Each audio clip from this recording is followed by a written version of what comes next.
Banking খাতের ভেতরের কথায় আজ আমরা একটা জরুরি বিষয় নিয়ে একটু বিস্তারিত আলোচনা করব, ঝুঁকি শনাক্তকরণ আর তার মূল্যায়ন। মানে যে কোনো ব্যাংকের টিকে থাকা আর সাফল্যের জন্য এই বিষয়টা তো একেবারে কেন্দ্রে, তাই না? একদম। আর আমাদের হাতে যে ঝুঁকি ব্যবস্থাপনা সংক্রান্ত ডকুমেন্টটা আছে, সেটা বিশ্লেষণ করলে বোঝা যাবে ব্যাংকগুলো ঠিক কিভাবে এই সম্ভাব্য বিপদগুলো চিনে নেয় আর সেগুলোর জন্য তৈরি থাকে। হ্যাঁ, আর এই জটিল দিকগুলোকে আমরা চেষ্টা করব সহজভাবে তুলে ধরতে। এটাই আজকের লক্ষ্য। ঠিক তাই। দেখুন, শুরুতেই যদি বলি, ব্যাংকিং মানেই তো আসলে ঝুঁকি নিয়ে কারবার করা। কিন্তু সেই ঝুঁকিগুলো আগে থেকে বুঝতে পারা আর সে অনুযায়ী ঠিকঠাক ব্যবস্থা নেওয়া, ওটাই আসল চ্যালেঞ্জ। এই ডকুমেন্টে মূলত সেই কথাই বলা হয়েছে। আচ্ছা, তাহলে একদম গোড়া থেকে শুরু করা যাক। এই ডকুমেন্টে একটা ঝুঁকি শনাক্তকরণের সংস্কৃতি বা কালচার অফ রিস্ক আইডেন্টিফিকেশনের কথা বলা হচ্ছে। ব্যাপারটা ঠিক কি? মানে শুধু কিছু নিয়মকানুন থাকাই কি যথেষ্ট? না, না, একেবারেই না। সংস্কৃতি মানে হলো এটা আসলে প্রতিষ্ঠানের সবার মধ্যে ছড়িয়ে থাকা একটা মানসিকতা। মানে ওপর থেকে নিচ পর্যন্ত প্রত্যেক কর্মী যখন বোঝে যে ঝুঁকি চিহ্নিত করাটা তার নিজের কাজেরই একটা অংশ এবং সেটা নিয়ে সে খোলামেলা আলোচনা করতে পারে, তখনই একটা সত্যিকারের ঝুঁকি সচেতন পরিবেশ তৈরি হয়। তার মানে এর জন্য কি কি দরকার? দেখুন, এর জন্য দরকার সচেতনতা। মানে কর্মীরা জানবে কি কি ঝুঁকি হতে পারে। আপসি সহযোগিতা তো লাগবেই। কার কি দায়িত্ব সেই জবাবদিহিতা থাকতে হবে।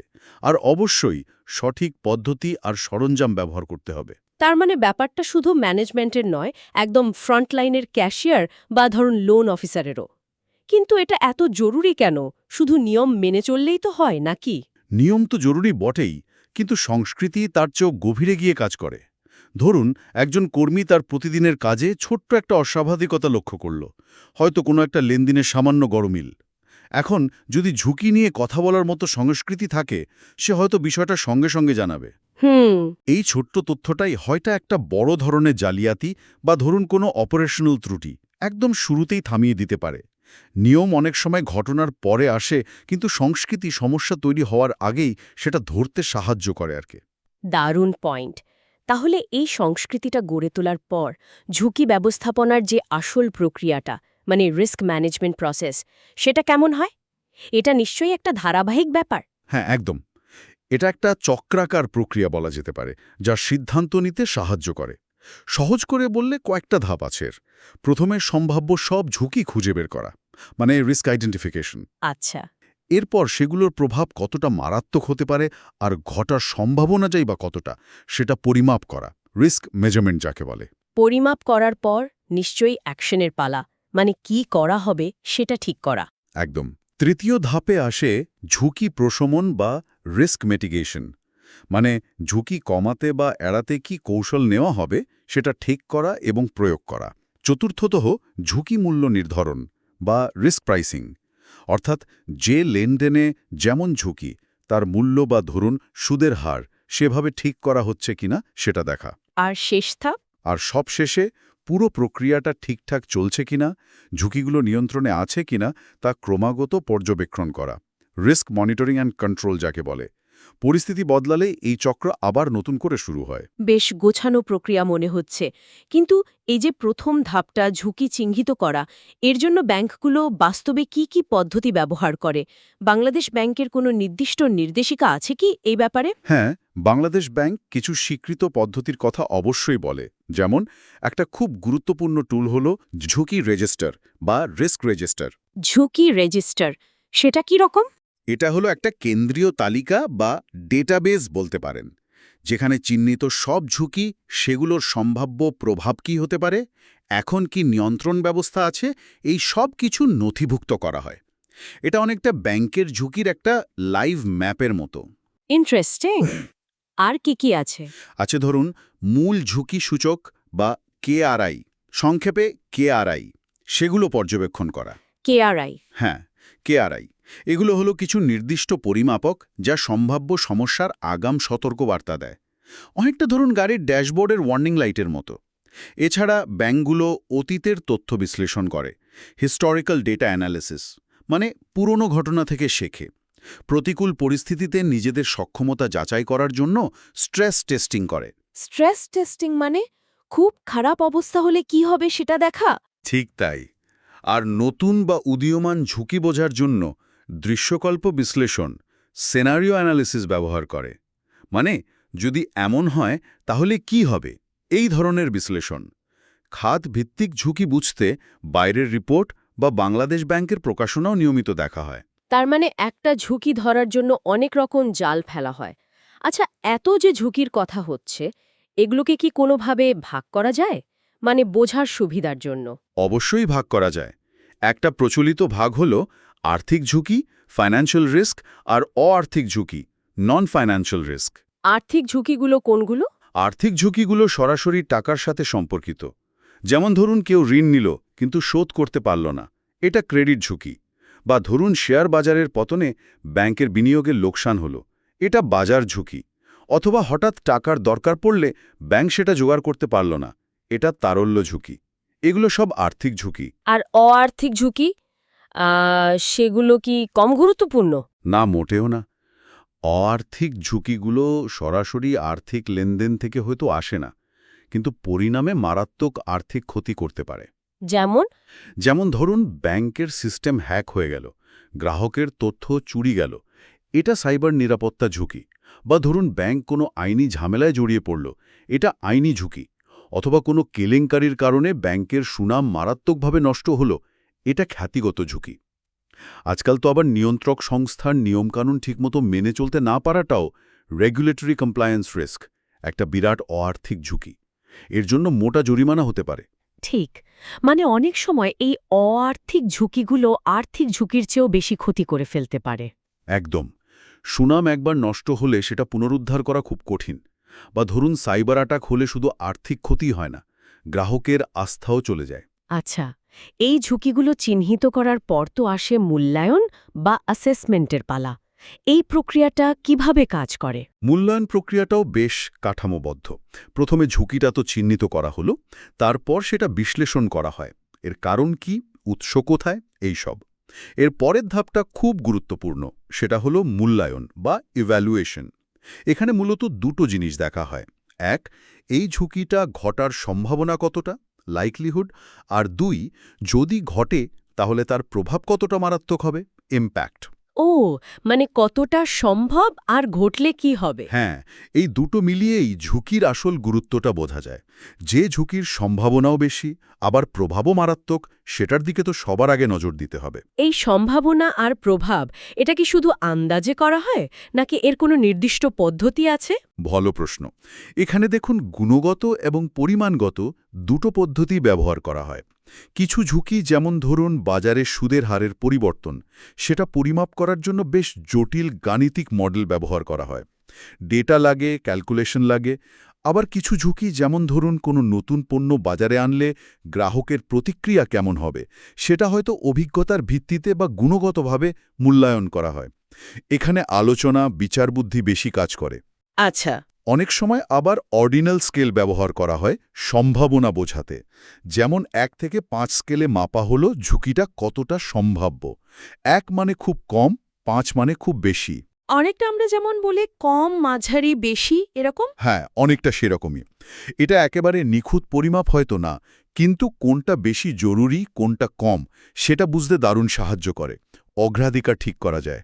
আর প্রভাব মাপার জন্য কি একই রকম স্কেল আছে? হ্যাঁ, প্রভাব বা ক্ষতির তীব্রতা মাপার জন্য একই রকম স্কেল ব্যবহার করা হয়। যেমন ধরুন ১ মানে নগণ্য ক্ষতি, আর ৫ মানে একেবারে ধ্বংসাত্মক বা ক্যাটাস্ট্রফিক ক্ষতি। মূল উদ্দেশ্য হল এই সম্ভাবনা আর প্রভাবের গুণফল বা কম্বিনেশন দেখে ঝুঁকিগুলোকে একটা র্যাঙ্কিং করা, যাতে সবচেয়ে গুরুত্বপূর্ণ ঝুঁকিগুলো আগে সামলানো যায়। বুঝেছি।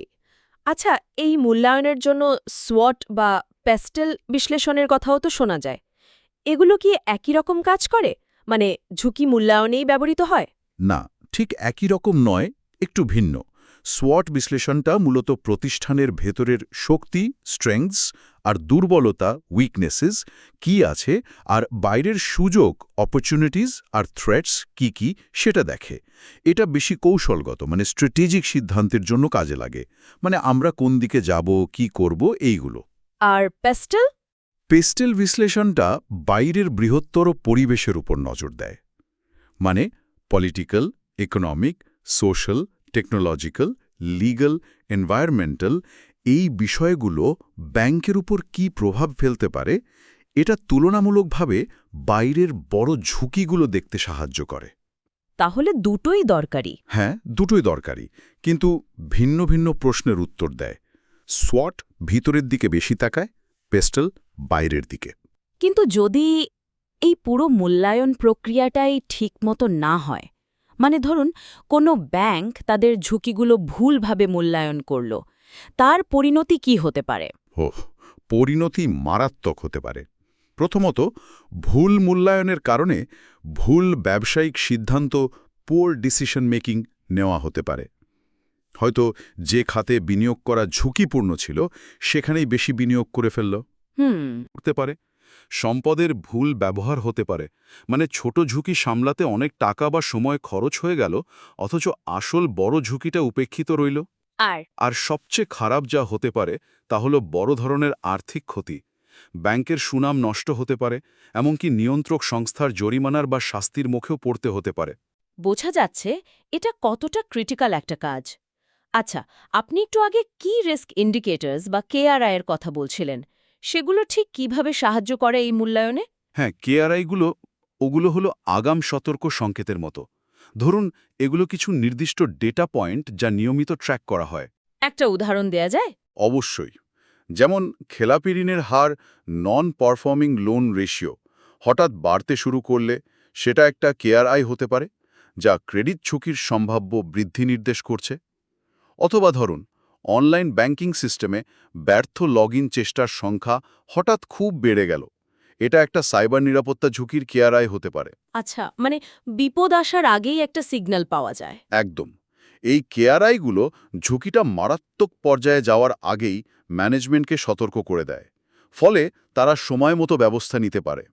এগুলো ঝুঁকিকে দৃশ্যমান করে আর কি। আর রিস্ক অ্যাডজাস্টার, সেটার ভূমিকা কি বললেন জানো? ঝুঁকি রেজিস্টার হল সবকিছুর কেন্দ্রীয় নথি বা সেন্ট্রাল লগ। এখানে প্রত্যেকটা চিহ্নিত ঝুঁকি, তার মূল্যায়ন, মানে তার সম্ভাবনা ও প্রভাব কেমন, এখন কি নিয়ন্ত্রণ ব্যবস্থা চালু আছে, ভবিষ্যতে কি পদক্ষেপ নেওয়া হবে এবং কার দায়িত্বে সেটা থাকবে, এই সব তথ্য এক জায়গায় গুছিয়ে রাখা হয়। এর সুবিধা কি? সুবিধা হলো এটা নিশ্চিত করে যে কোনো ঝুঁকি যেন হারিয়ে না যায় বা চোখের আড়াল না হয়ে যায়। ম্যানেজমেন্ট পুরো রিস্ক প্রোফাইলের একটা স্পষ্ট চিত্র পায়, সিদ্ধান্ত নিতে সুবিধে হয় আর জবাবদিহিতা নিশ্চিত হয়। এটা একটা চলমান ডকুমেন্ট, নিয়মিত আপডেট করতে হয়। আচ্ছা, ব্যাংকে তো আমরা দেখি গ্রাহক বা ঋণের ক্ষেত্রেও একটা রিস্ক রেটিং করা হয়, তাই না? সেটা কি এই প্রক্রিয়ারই অংশ? হ্যাঁ, ওটাই সামগ্রিক ঝুঁকি মূল্যায়ন প্রক্রিয়ারই একটা প্রয়োগ। যেমন কাউকে ঋণ দেওয়ার আগে তার ক্রেডিট হিস্ট্রি, আয়ের উৎস, ঋণের উদ্দেশ্য এই সব কিছু বিশ্লেষণ করে একটা ঝুঁকি রেটিং দেওয়া হয়। ধরুন, কম ঝুঁকি, মাঝারি ঝুঁকি বা উচ্চ ঝুঁকি। আর এই রেটিং দিয়ে কি করা হয়? এই রেটিংয়ের উপর ভিত্তি করেই সিদ্ধান্ত নেওয়া হয় যে ঋণটা দেওয়া হবে কিনা বা দিলেও কি শর্তে দেওয়া হবে। যেমন উচ্চ ঝুঁকির গ্রাহককে হয়তো বেশি সুদে ঋণ দেওয়া হলো অথবা বেশি জামানত চাওয়া হলো। তুলনামূলকভাবে কম ঝুঁকির গ্রাহক হয়তো ভালো শর্তে ঋণ পেলেন। এটা কার্যকর ঋণ ব্যবস্থাপনার জন্য অপরিহার্য।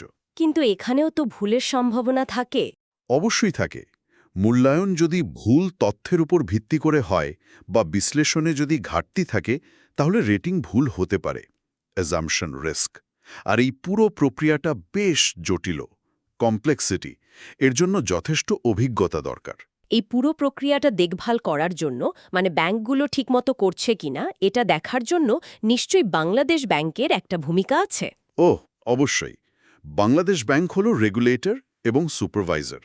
তাদের মূল কাজ হল দেশের পুরো ব্যাংকিং সিস্টেমের স্থিতিশীলতা নিশ্চিত করা এবং আমানতকারীদের স্বার্থ রক্ষা করা। তারা ঠিক কি করে? তারা অনেক কিছুই করে। যেমন ব্যাংকগুলোর জন্য নিয়মকানুন তৈরি করে দেয়, সেটিং রুলস, যেমন মূলধন কতটা রাখতে হবে, ক্যাপিটাল অ্যাডিকুয়েসি, তারল্য কতটা রাখতে হবে, লিকুইডিটি রেশিও ইত্যাদি। ব্যাংকগুলো সেই নিয়ম ঠিকমতো মানছে কিনা তা নিয়মিত পর্যবেক্ষণ করে, অডিট করে, রিপোর্ট নেয়, প্রয়োজনে ব্যাংকগুলোকে নির্দেশনা দেয়, গাইডেন্স। আর যদি কোনো ব্যাংক নিয়ম ভাঙে বা অতিরিক্ত ঝুঁক নেয়, তাহলে শাস্তিমূলক ব্যবস্থা নেয়, এনফোর্সমেন্ট, জরিমানা করে। মানে তারা নিশ্চিত করে যেন কোনো একটা ব্যাংকের সমস্যা পুরো সিস্টেমে ছড়িয়ে পড়তে না পারে। একদম। এটাই তাদের অন্যতম প্রধান দায়িত্ব, সিস্টেমিক স্টেবিলিটি বজায় রাখা। আচ্ছা, ঝুঁকি কমানোর একটা খুব পরিচিত কৌশল হল রিস্ক ডাইভার্সিফিকেশন বা ঝুঁকি বৈচিত্র্যকরণ। এটার কথাও তো আমরা প্রায়ই শুনি। এটা আসলে কিভাবে কাজ করে? এটা একটা খুব সাধারণ কিন্তু খুবই শক্তিশালী নীতি। সহজ কথায় বললে, সব ডিম এক ঝুড়িতে না রাখা। মানে হলো ব্যাংক তার ঋণ বা বিনিয়োগ শুধু একটা খাতে বা অল্প কিছু গ্রাহকের মধ্যে সীমাবদ্ধ না রেখে বিভিন্ন শিল্পে, বিভিন্ন ভৌগোলিক এলাকায়, বিভিন্ন ধরনের গ্রাহকের মধ্যে ছড়িয়ে দেয়। তাতে লাভ কি? লাভ হলো, যদি কোনো একটা খাত বা কোনো একজন বড় গ্রাহক সমস্যায় পড়ে বা কোনো একটা এলাকা অর্থনৈতিকভাবে খারাপ অবস্থায় যায়, তাহলেও অন্য খাত বা অন্য গ্রাহক বা অন্য এলাকা থেকে আয় আসতে থাকে। ফলে ব্যাংকের সামগ্রিক ঝুঁকিটা কমে যায়, পোর্টফোলিও স্থিতিশীলতা বাড়ে। কিন্তু সব ধরনের ঝুঁকি কি এভাবে কমানো সম্ভব, মানে ডাইভার্সিফাই করে? না, এখানে একটা খুব গুরুত্বপূর্ণ বিষয় আছে। বৈচিত্র্যকরণ বা ডাইভার্সিফিকেশন এক ধরনের ঝুঁকি কমাতে দারুণ কার্যকর, যেগুলোকে বলা হয় আনসিস্টেম্যাটিক রিস্ক বা নির্দিষ্ট ঝুঁকি। আনসিস্টেম্যাটিক রিস্ক? হ্যাঁ, মানে যেই ঝুঁকিগুলো কোনো নির্দিষ্ট কোম্পানি, নির্দিষ্ট শিল্প বা নির্দিষ্ট একটা বিষয়ের সাথে জড়িত। যেমন ধরুন, একটা টেক্সটাইল কোম্পানির ব্যবসায়িক ব্যর্থতা, এটা একটা নির্দিষ্ট ঝুঁকি। পোর্টফোলিওতে যদি টেক্সটাইল ছাড়াও আরও অনেক খাতের শেয়ার থাকে, তাহলে ওই এক কোম্পানির ব্যর্থতার প্রভাব অনেক কম পড়বে। কিন্তু আরেক ধরনেরও ঝুঁকি আছে, যাকে বলে সিস্টেম্যাটিক রিস্ক বা পদ্ধতিগত ঝুঁকি। এই ঝুঁকিটা বৈচিত্র্যকরণ দিয়ে এড়ানো যায় না। সিস্টেম্যাটিক রিস্ক এটা ঠিক কি, বুঝিয়ে বলবেন একটু? সিস্টেম্যাটিক রিস্ক হল সেই ঝুঁকি যা পুরো বাজার বা পুরো অর্থনীতিকে প্রভাবিত করে। এটা কোনো নির্দিষ্ট কোম্পানি বা খাতের সমস্যা নয়, বরং পুরো সিস্টেমের সমস্যা। যেমন? যেমন ধরুন, বড় ধরনের অর্থনৈতিক মন্দা, রিসেশন, খুব বেশি মুদ্রাস্ফীতি, ইনফ্লেশন, বড় কোনো রাজনৈতিক অস্থিতিশীলতা, সুদের হারের আকস্মিক বড় পরিবর্তন, বা ধরুন একটা প্যান্ডেমিক যা বিশ্বজুড়ো অর্থনীতিকে থামিয়ে দেয়। এগুলো ঘটলে প্রায় সব কোম্পানি, সব খাতই কম বেশি প্রভাবিত হয়। আপনার পোর্টফোলিও যতই বৈচিত্র্যপূর্ণ হোক না কেন, এই ধরনের ঝুঁকি থেকে পুরোপুরি মুক্ত থাকা প্রায় অসম্ভব। অনেকটা ঝড়ের মতো, যা ছোট বড় সব নৌকাকেই কম বেশি ধাক্কা দেয়। ঠিক ধরেছেন, একেবারে তাই।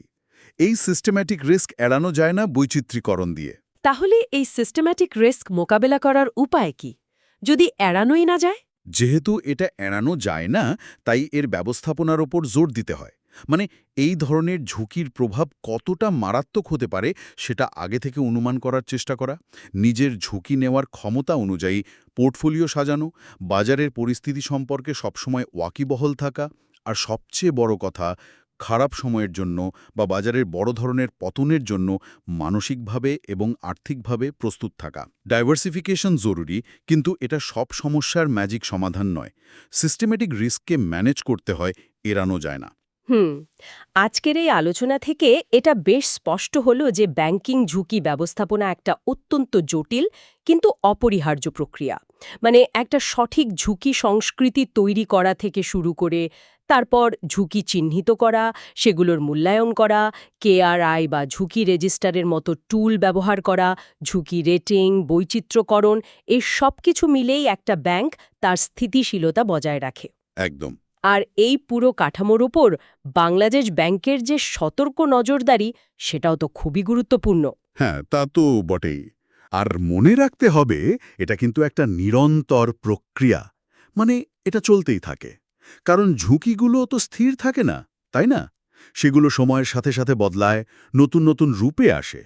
প্রযুক্তি বদলায়, অর্থনীতি বদলায়, পরিবেশ বদলায়, ঝুঁকির ধরনও বদলায়। তাই ব্যাংকগুলোকেও তাদের কৌশল ক্রমাগত উন্নত করতে হয়, মানিয়ে নিতে হয়। আর এখানেই হয়তো আমাদের আজকের আলোচনার শেষ প্রশ্নটা বা ভাবনার বিষয়টা চলে আসে। প্রযুক্তি যেভাবে দ্রুত এগোচ্ছে, পরিবেশগত ঝুঁকিগুলো যেভাবে বাড়ছে, ধরুন জলবায়ু পরিবর্তনের আর্থিক প্রভাব বা সাইবার থ্রেটগুলো যেভাবে আরও জটিল থেকে জটিলতর হচ্ছে, ভবিষ্যতের এই অজানা আর ক্রমবর্ধমান ঝুঁকিগুলো মোকাবেলার জন্য ব্যাংকগুলোর বর্তমান ঝুঁকি ব্যবস্থাপনার কাঠামো কি যথেষ্ট অভিযোজনযোগ্য, যথেষ্ট ফ্লেক্সিবল? হয়তো এই প্রশ্নটা আমাদের সবারই আরেকটু ভাবার জন্য রইল। অত্যন্ত প্রাসঙ্গিক প্রশ্ন। ভবিষ্যতের ঝুঁকিগুলো নিঃসন্দেহে আজকের চেয়ে ভিন্ন এবং আরও জটিল হবে। আর সেগুলোর জন্য আগে থেকে প্রস্তুতি নেওয়া নিজেদের সিস্টেমকে আরও মজবুত এবং অভিযোজনযোগ্য করে তোলাই হবে ব্যাংকগুলোর টিকে থাকা এবং সাফল্যের মূল চাবিকাঠি। এটা নিয়ে ভাবনার অবকাশ অবশ্যই আছে।